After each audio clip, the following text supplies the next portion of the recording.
Hi everybody, this is Courtney and I wanted to come in really quickly and talk to you about the No Spend January if you're doing it with me. And so I wanted to share a couple of tips with you and just kind of give you a little bit of information. I did a no spend year a couple of years ago, so if you want to see that, I'll try to link it below, but it was just go to my page and search for no spend year. But I want to talk a little bit about what I'm doing. I've kind of looked over our finances today a little bit. I've looked at our credit card bills and our debit card checking account statement. And last month was Christmas, so it's hard to get a really good picture. We kind of had weird income because we own several businesses, and also we've made some loans to people, so we'll get like big chunks of money coming in sometimes. And I just really don't feel like I have a handle on it, though I feel like I'm really frugal and I really try to keep up. Sometimes living on a big farm, we have big expenses. For instance, we have a horse right now that has some medical needs, and last month those medical needs were $345. It looks like we're going to be at least $600 in this month, so things can get really expensive really quickly.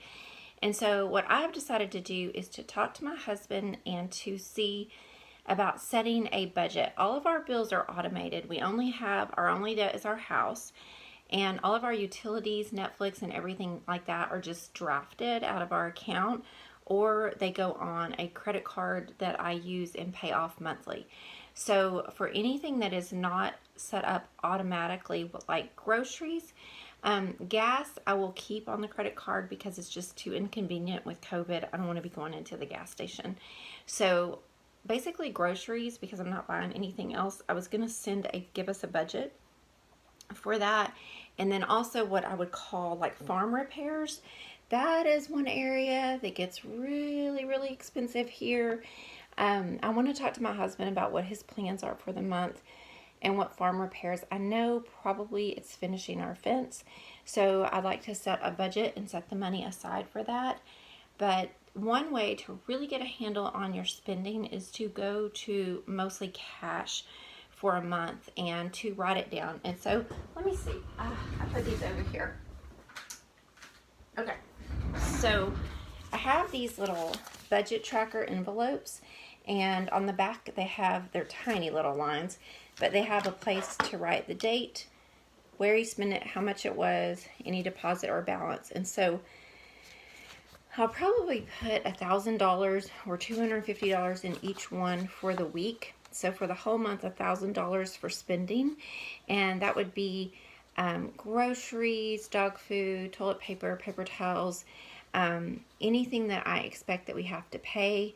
We do have a lady that helps us out here sometimes.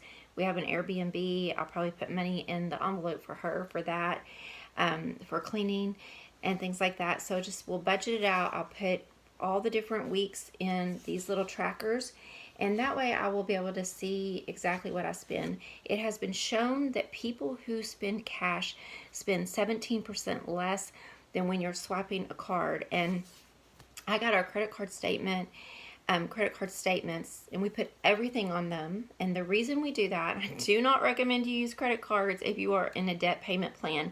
I did not use credit cards for so many years. Like for the past 14 years, I haven't been using credit cards except for my business. And that was simply for accounting purposes. I do travel hacking. I have a video on it. I don't recommend you do travel hacking if you're in debt. Don't recommend it at all. But basically, I just use those points for hotels, and then we stay at the hotel. But with COVID, I have like 20 nights hotel. I have plane credit. I could literally take 2 vacations and not spend a dime except for food. So I don't really need any more points. But still, I still know the tendency is to spend more when you're swapping a card. I have done this before, and I just want to get a handle on it. I want to see what my tendencies are. You're far, far less likely to spend money when you have cash and you're keeping up with it. My husband would say if I have cash, I'm just going to spend it. But I'm going to ask him to try to just only put gas on the card, keep cash, and know that that's all he's getting for the month. My husband is very generous, and he's kind of like me. We're far more likely to give our money away to kids or people who need something. So that can be kind of get out of control too. We were able to do a lot for Christmas for others, and it felt really good, and it was awesome. But it's time to kind of stop the bleeding, y'all. So getting real with you. All right. Well, let me know how you feel about doing a cash budget. And if you feel like if you've done it before, if you've done the cash envelope system, it really is super helpful and will save you tons of money. It's a lot harder to let go of cash than it is to swipe a card. All right. Thank y'all so much. Bye-bye.